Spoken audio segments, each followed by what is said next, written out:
Film dimulai dengan diperlihatkannya seorang wanita bernama Jiwon yang sedang dirawat di rumah sakit karena menderita kanker dan harus menjalani kemoterapi. Lalu kita juga diperkenalkan dengan sahabat Jiwon bernama Sumin yang selalu menemaninya saat di rumah sakit.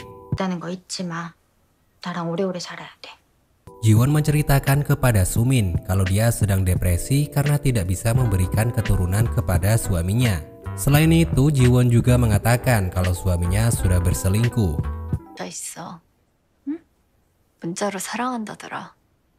Namun Sumin menghiburnya dan menyuruhnya untuk tidak menyerah dan lebih fokus sama kesehatannya saja. Menurut dokter, Jiwon bisa hidup dalam waktu 6-12 bulan. Itu pun jika ada keajaiban. Jiwon lalu melanjutkan sesi kemoterapinya. Dia teringat momen pernikahan dengan suaminya bernama Min Hwan. Pernikahan mereka tampak bahagia seperti pernikahan pada umumnya.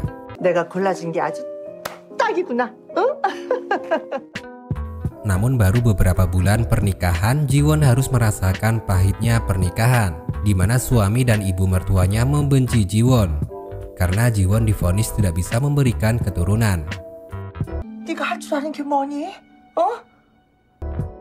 Suatu malam, Jiwon marah karena suaminya keluar dari pekerjaannya dan lebih memilih untuk trading saham.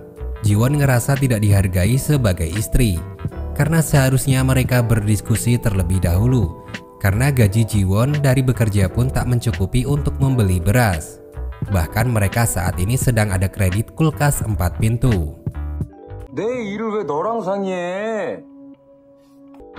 Semakin hari kondisi Jiwon kurang membaik. Akhirnya dia memutuskan berkonsultasi kepada dokter. Menurut dokter, Jiwon mengidap penyakit kanker lambung stadium 4. Bukannya mendapat perhatian lebih dari suami dan ibu mertuanya, Jiwon justru disuruh untuk tetap bekerja dengan keadaan yang masih sakit. Jiwon pun tersadar kembali dari momen menyedihkan tersebut. Saat Jiwon yang akan ke kamar kecil tiba-tiba dihentikan oleh pihak rumah sakit yang menagih biaya kemoterapinya. Kemudian Jiwon mencoba menghubungi suaminya. Akan tetapi suaminya tidak bisa dihubungi. Akhirnya Jiwon memutuskan untuk pulang ke rumah dengan menaiki taksi. Di dalam mobil, Jiwon mengobrol banyak dengan sopir taksi tentang cobaan hidup yang menimpanya. Dari pernikahannya yang gagal dan ayahnya yang sudah meninggal. Namun anehnya saat membayar taksi, Pak sopir taksi itu mengembalikan uang Jiwon. Jiwon pun sampai di rumah. Namun dia sangat terkejut melihat suaminya dan Sumin di dalam kamar. Dan yang lebih mengejutkan lagi, ternyata sang suami sudah mencairkan asuransi Jiwon dan berencana akan membelikan apartemen kepada Sumin. Tanpa basa-basi, Jiwon marah dengan sangat barbar. Terlihat Min Hwan justru melindungi Sumin dari kemarahan Jiwon. Hingga akhirnya Jiwon didorong oleh Min Hwan sampai tersungkur dan meninggal di tempat di tanggal 12 April 2023.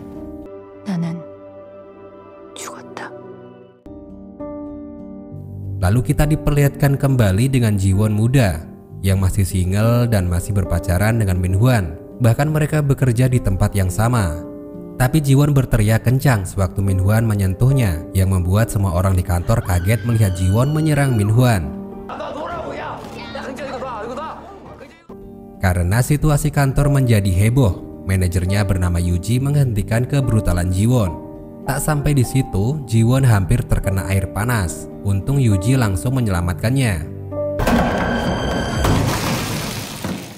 Jiwon ketakutan saat melihat Min Hwan dan Sumin karena teringat dengan kejadian perselingkuhan yang dilakukan oleh mereka. Jiwon sampai berlari keluar kantor. Dia terkejut lagi dengan fakta kalau ternyata dia hidup di tahun 2013 saat melihat iklan di sebuah gedung. Karena melihat kondisi Jiwon masih dalam kebingungan, Yuji pun mengantarkan pulang ke rumah dan memberikan sejumlah uang serta makanan. Dengan rasa penasaran, Jiwon kembali memastikan kalau dia kembali hidup untuk kedua kalinya di tahun 2013 dengan mengecek tanggal kadaluarsa di setiap makanan yang ada di dalam kulkas. Bahkan saat melihat uang yang dikembalikan dari Pak sopir taksi di masa depan, uang tersebut mempunyai gambaran love, di mana saat masa sekolahnya dahulu Jiwon sering diberi ayahnya uang bergambar love. Betapa sedihnya hati Jiwon, ternyata sopir taksi di masa depan itu adalah ayahnya Jiwon. Akhirnya malam itu Jiwon menyadarinya kalau dia benar-benar kembali ke masa lalu. Tak lama dari itu, si Min Hwan berkunjung ke rumah Jiwon untuk mengajaknya makan malam layaknya orang pacaran. Mereka berdua pun ngobrol di angkringan pinggir jalan. Min Hwan sempat menuduh Jiwon sedang hamil karena ulah Jiwon siang tadi di kantor marah-marah gak jelas. Min Hwan juga menyuruh untuk mengaborsi jika Jiwon benar-benar hamil karena dia belum siap akan menikah. Karena Jiwon sudah bisa melihat masa depan saat dirinya tersiksa menikah dengan Min Hwan. Jiwon sambil tersenyum mengatakan kalau dia tidak hamil dan Jiwon pun meminta mengakhiri hubungan mereka. 나 임신 아니래. 우리 헤어지자. Min Hwan saat itu marah karena Jiwon ingin putus. Di sini terlihat perilaku dari Min Hwan yang memarahi Jiwon yang membuat Jiwon ketakutan. Bahkan mereka berdua ke kantor polisi. Namun Pak Polisi tidak menghukum Min Hwan karena menurut Pak Polisi berantem dalam pacaran itu biasa. Ya sempat marah tuh si Jiwon, sampai akhirnya dia meminta polisi untuk mengantarkannya pulang ke rumah. 어디 하나 불어줘야지 올 수 있는데요? Malam itu juga Min Hwan meminta maaf ke Jiwon lewat pesan WA. Dan dia menjanjikan akan membelikan tas mewah karena Min Hwan mendapatkan kabar kalau saham Roy Gental yang sudah dibelinya akan naik harganya. Jiwon teringat sewaktu di masa depan di tahun 2023 di mana Min Hwan menunjukkan harga saham Roy Gental naik. Tanpa pikir panjang, Jiwon langsung membeli saham tersebut sebanyak mungkin karena dia tahu di tahun 2023 akan mendapatkan keuntungan. Pagi harinya Jiwon memutuskan untuk membeli buku karena dia berencana akan pensiun kerja dan akan fokus ke bursa saham. Saat Jiwon sedang memilih buku, tiba-tiba dia dikejutkan dengan Yuji yang ada di toko buku itu juga.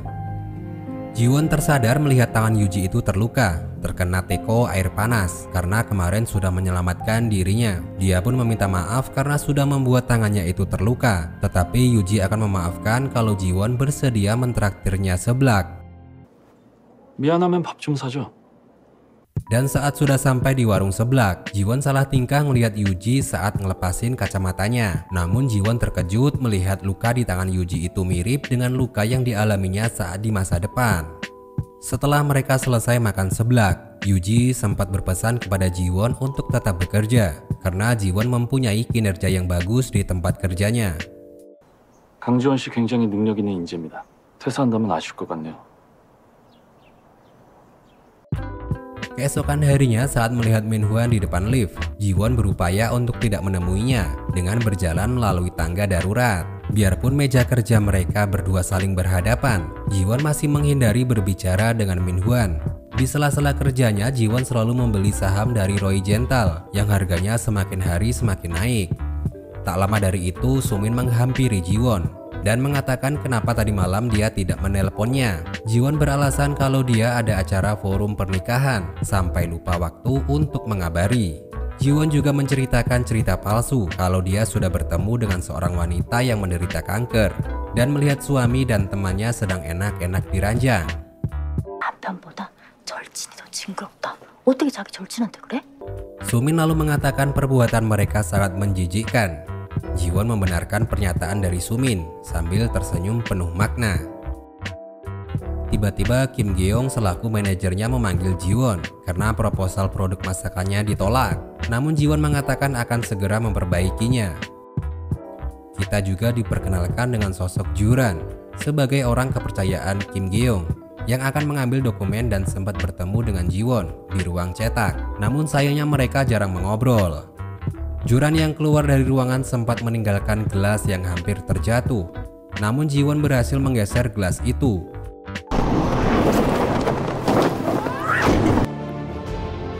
Kejadian tadi mengingatkannya saat di masa depan. Namun dia gagal menggeser gelas tersebut sampai membuatnya jatuh. Saat Jiwon menghindar dari Min Hwan, dia sempat berlari dan kakinya hampir terkena benturan. namun berhasil dicegah sama Yuji. Waktu Jiwon berlari dari Min Hwan untuk yang kedua kalinya, dia terjatuh dan mengalami luka di bagian lututnya. Jiwon sempat bingung meski dia berhasil menghindari kejadian di masa depan, tetap saja dia gagal menghindari nasibnya. 피했는데 피하지 못했어. Min Hwan mengabari Jiwon kalau dia sudah menjual saham Roy Gental dan membeli sebuah saham baru. Jiwon teringat di masa depan kalau saham baru yang dibeli Min Hwan akan bangkrut. Saat akan rapat, Jiwon meminta bantuan Sumin untuk membuang sampahnya, di mana sampah yang dimaksud Jiwon adalah pacarnya sendiri, yaitu Min Hwan. 네가 쓰레기만 버려주면